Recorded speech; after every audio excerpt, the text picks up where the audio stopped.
booties for black girl nerds.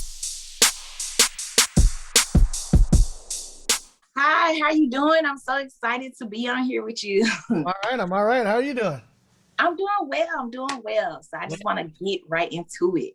Sure. So quick question. I watched the commercial. What is a ruffle without the ridges? It wouldn't be itself. It wouldn't be itself. It'd be something completely different. It wouldn't be Ruffles. That's what not only has identified, the brand for a while now, but that's what makes it unique. If you see, not saying that you would just see this, but if you just see a pile of chips on the ground, you're gonna know which ones are Ruffles and which ones aren't.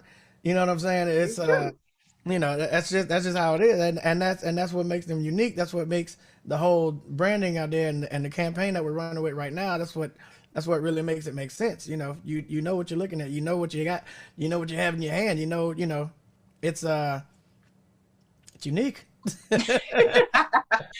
And the Own Your Ridges campaign, how does that relate to you as a person? Well, everything I do is, it's me owning my ridges. I from my music, anything aesthetically I do, I always try to make things different, and I always make sure that any decision that's made for me comes from me first. Before I bring in any outside influences or anything like that, I make sure that my uniqueness and my thoughts and my heart and my mind are the first things that are put into an idea. And also the reason that I'm even, super attached to this campaign is because it's kind of on board with my campaign that I'm doing for my next album, Precious Stones. And I'm calling it Precious Stones because anytime you're mining for any kind of stone or particular rock, the deeper you go, the more vibrant the colors get, the more variety of shapes, the more variety of natural cuts you get. So, I'm telling people to, dig deeper inside yourself and find those colors and find those precious stones. Even with music, when you look for music, get off the featured page, go to the discovery page, find some new genres, something you may not have known you fall in love with immediately, something you can really, own your ridges with. So it kind of goes. So I've heard you've been working on a lot of things during this pandemic. So tell us about some of these new projects, like you got coming with an independent label, gaming system.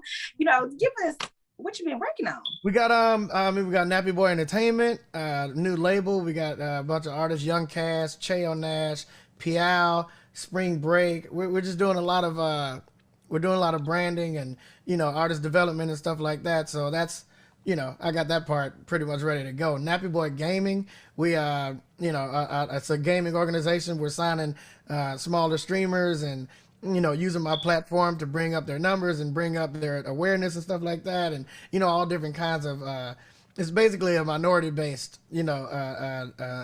organization that we're running. So we're bringing representation into the gaming world. Nappy Boy Drifting, I've started building drift cars. We've been racing a lot, doing stuff like that, living dangerously, taking things sideways, as they say. Yeah, we got Nappy Boy Radio Podcast. That's the podcast back there. So I'm doing a podcast. I got tons of things happening. There's so much. It seems like you are busy. You got a lot. I finally had the time. Finally had the time. This is great. And I've always been an introvert, so staying home and actually getting things done is how I prefer to do things. I have whiteboards all over the house of things I need to do in particular rooms and areas and stuff like that. So actually having time instead of being on the road for a month at a time and then coming home for 4 days only to get ready to go back on the road, it really prevented me from really getting stuff done. So this is actually what I prefer. I think a lot of people in the industry have been saying I can finally do stuff hands-on. I'm at home, nothing but time. It helps, man.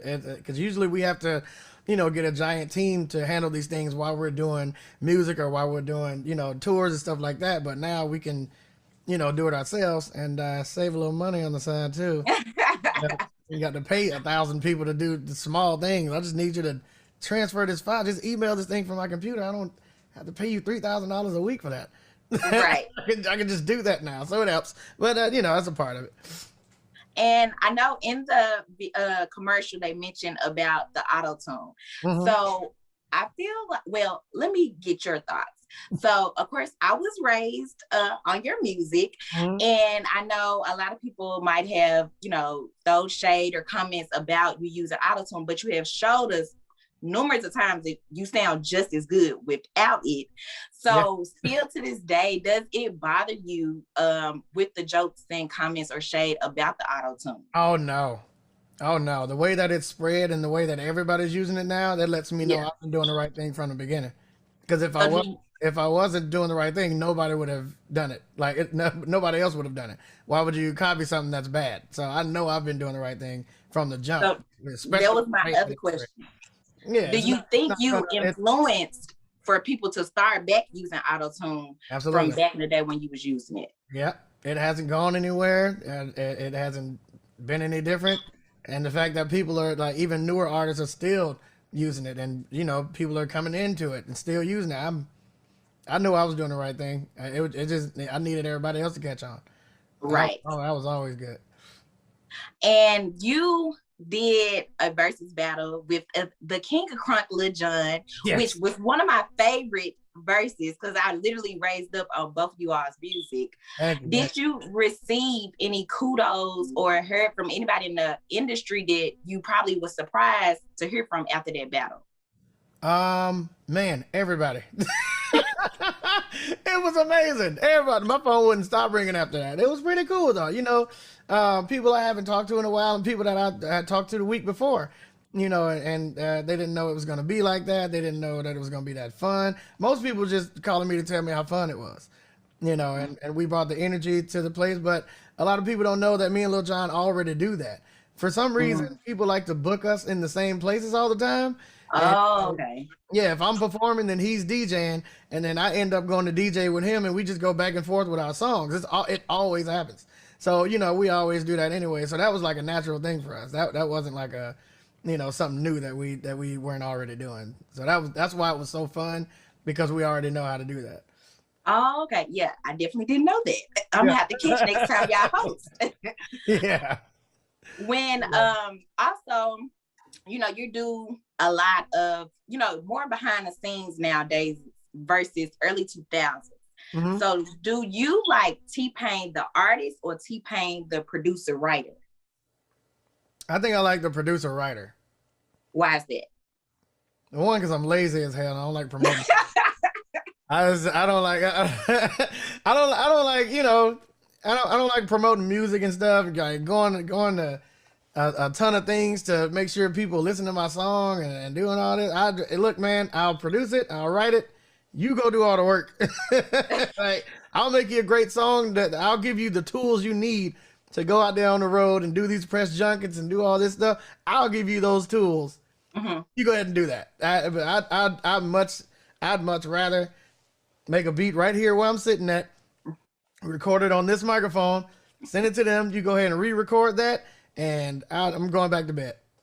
Right, and collect your check. Collect the check. So yeah, I like chilling. I'm already a homebody. That's why I'm saying the pandemic helped me out so much, because I wanted to be home. You know what I'm saying? I wanted to stay home. So it actually did the opposite for me that it did for a lot of other people, because a lot of people needed to be out. So you know what I'm saying? That kind of me being out was hindering me from doing things I wanted to do, and that's why it seems like all these businesses are coming out of everywhere. It's because I've been trying to do them, but I'm a You just didn't hands-on have the person. I time. haven't been able to put my hands on anything because I've been on the road so much. So this helped a lot for me. So rapper Nas, he mentioned that nobody's really moving him musically nowadays. And I agree in a sense.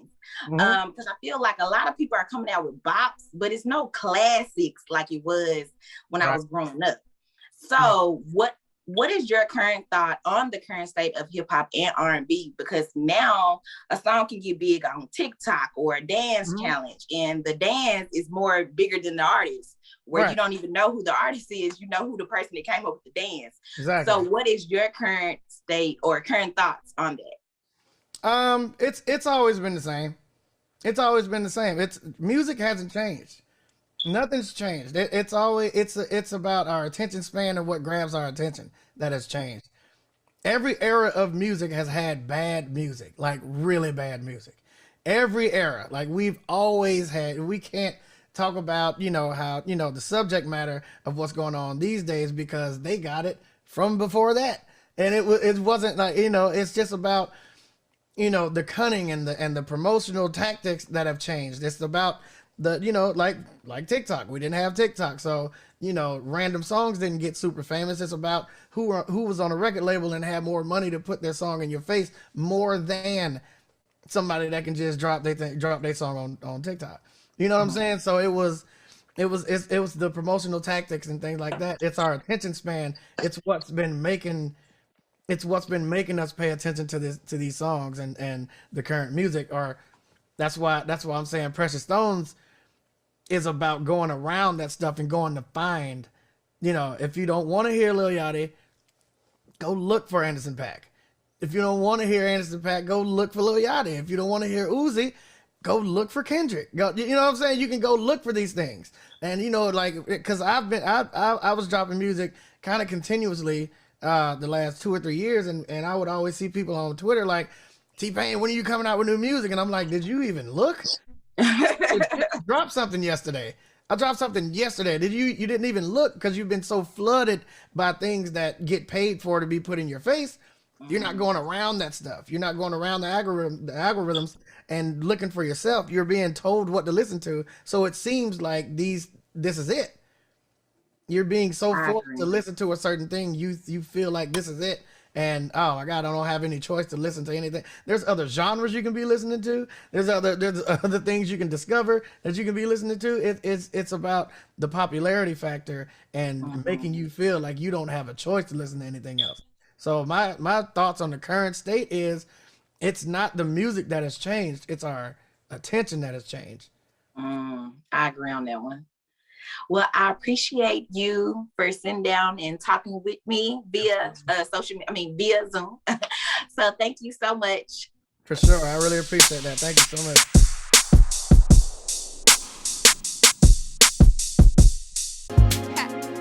Better shake your booties for black girl nerves. Better shake your booties for black girl nerves.